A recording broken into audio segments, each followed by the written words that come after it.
संजय के चड्ढा साहब हमारे साथ एडवोकेट सुप्रीम कोर्ट मौजूद है। बात करने के लिए उनका रुख करते हैं। संजय के चड्ढा साहब, अदालतों पर हमें अपने पूरे यकीन करना चाहिए और सुप्रीम कोर्ट वाजे वक्तन फवक्तन इस बात को वाजे करता रहता है कि अदालतें कभी फैसला गलत नहीं दे सकती, किसी के साथ नाइंसाफी नहीं कर सकती।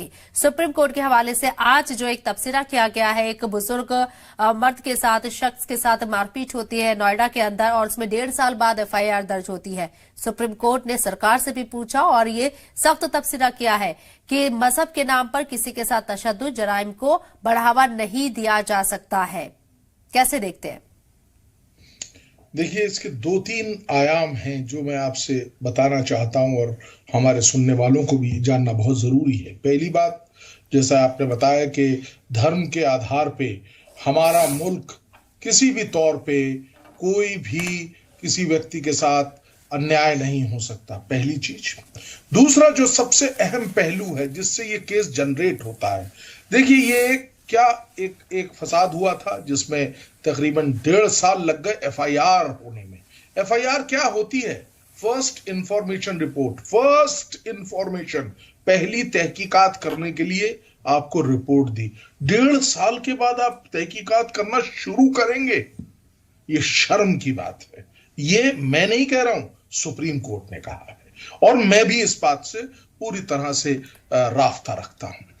मैं आपके माध्यम से बताना चाहता हूं, first information report supreme court के आयोटा ऑफ जजमेंट है, कई सारे जजमेंट्स हैं। उन तमाम जजमेंट्स में सुप्रीम कोर्ट ने और हमारे कॉन्स्टिट्यूशनल कोर्ट्स, तमाम हाई कोर्ट्स बार बार ये कहती है कि भाई कोई भी फसाद हो, कोई भी एक इंसिडेंस हो, उसकी इमीडिएटली एफआईआर लिखी जानी चाहिए। एफआईआर फर्स्ट, उसके बाद आप तफ्तीश करिए, उसके बाद इन्वेस्टिगेशन होगा और इन्वेस्टिगेशन में अगर आपको लगता है कुछ नहीं हुआ है तो केस को क्लोज कर दीजिए।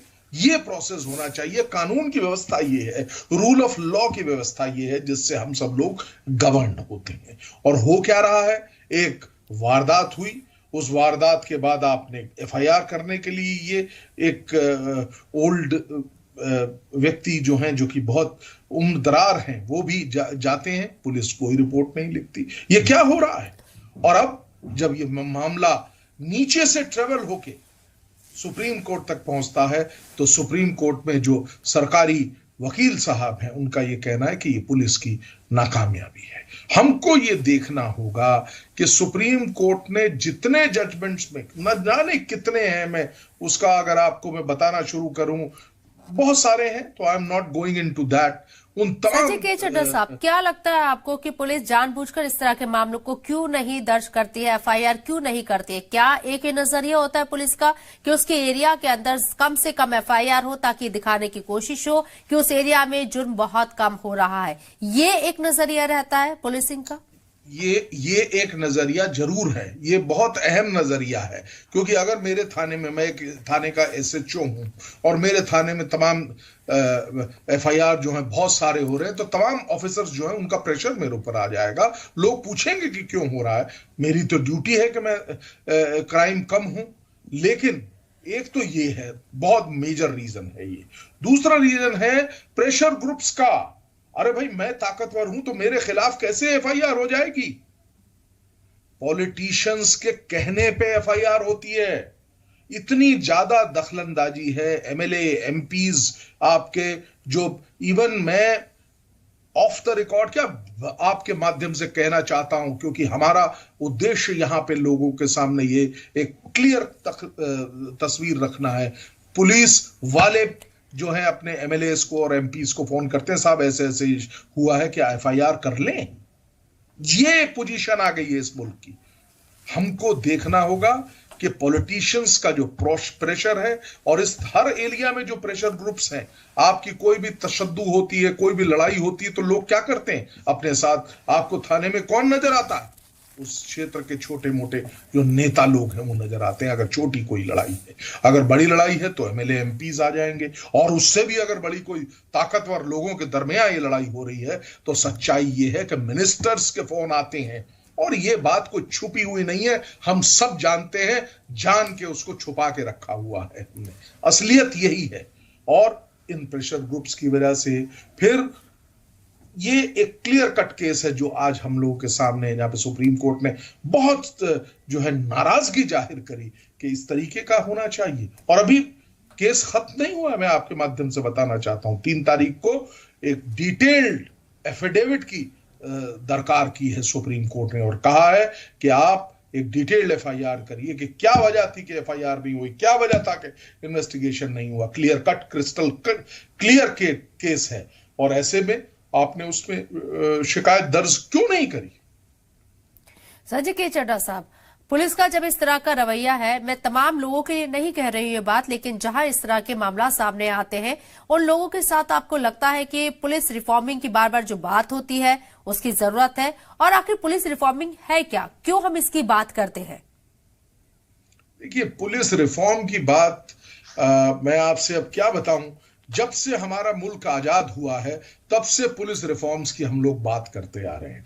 2006 में Prakash Singh versus Union of India के जजमेंट सुप्रीम कोर्ट ने 15 नियम दिए कि ये आप फॉलो करिए, ये गाइडलाइंस हैं, इनको फॉलो करना है, जो जिससे कि सरकार, एडमिनिस्ट्रेशन, एग्जीक्यूटिव बाध्य है।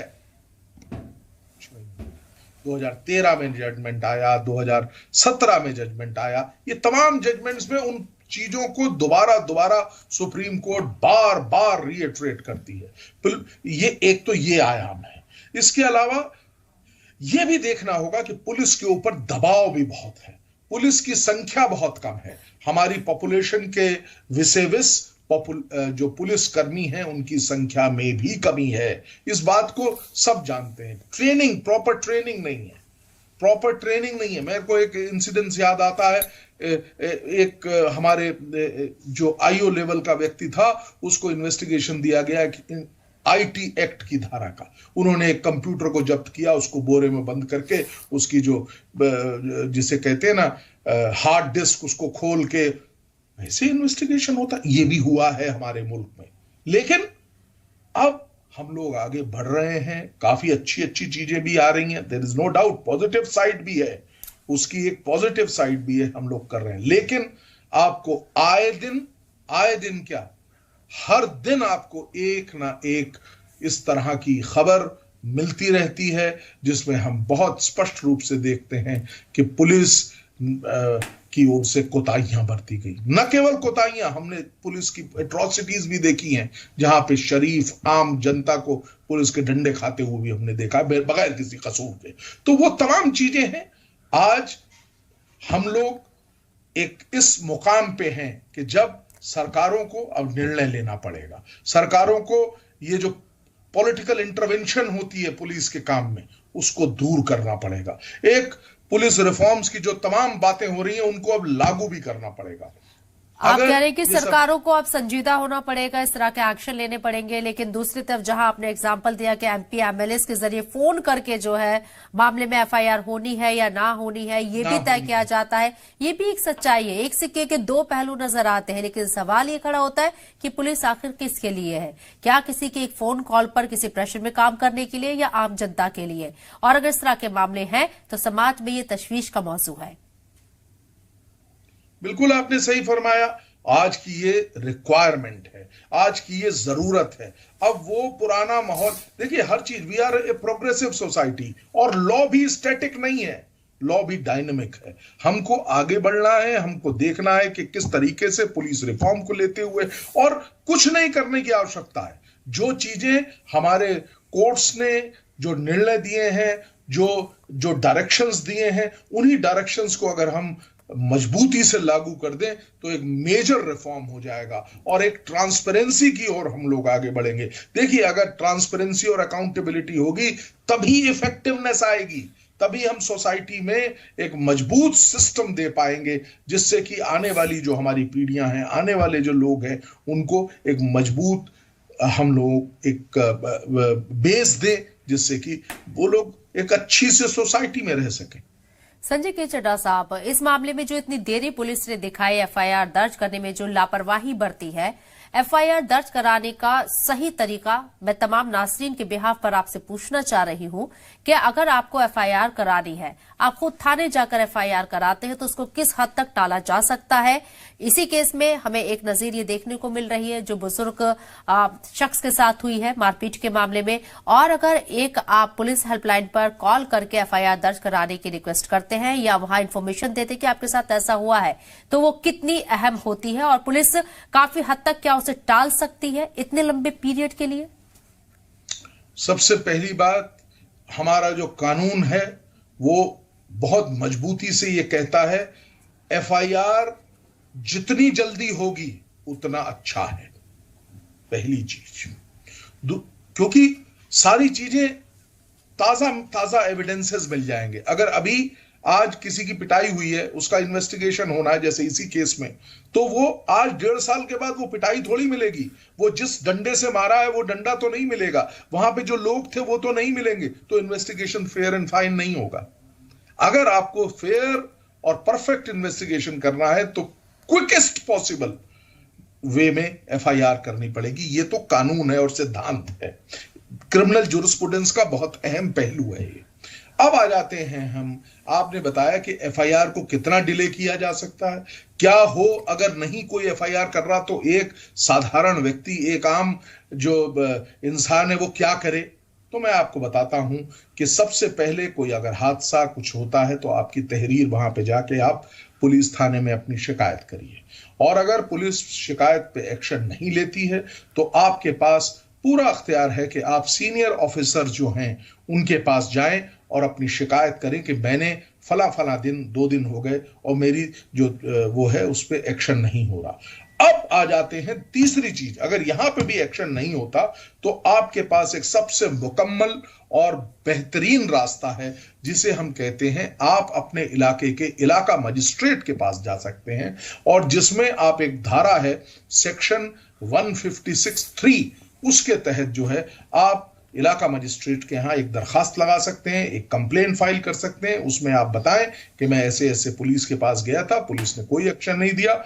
जो इलाका मजिस्ट्रेट हैं वो इमीडिएटली आपका बयान दर्ज करेंगे और पुलिस को या तो इमीडिएटली उस पे एफआईआर करके इन्वेस्टिगेट करने के लिए आदेश करेंगे, या प्रिलिमिनरी इन्वेस्टिगेशन की रिपोर्ट मंगवा लेंगे पुलिस से कि भाई देखिए क्या बात है। अगर उनको लगेगा अगर एमिनेंट एकदम केस है और उस पर एफआईआर होनी चाहिए, तो मजिस्ट्रेट साहिबान के पास पूरा अख्तियार है कि वो पुलिस को कहें कि उस पर इन्वेस्टिगेट करिए आप। और last but not least, magistrate साहब अपने भी अंदर सेक्शन 200 के तहत, सीआरपीसी के 200 के तहत खुद भी इन्वेस्टिगेट कर सकते हैं। तो ये अख्तियारात आप सबको हैं, आप उनको इस्तेमाल करिए। चलिए, बहुत बहुत शुक्रिया सर आपका हमारे साथ जुड़ने के लिए, बातचीत करने के लिए।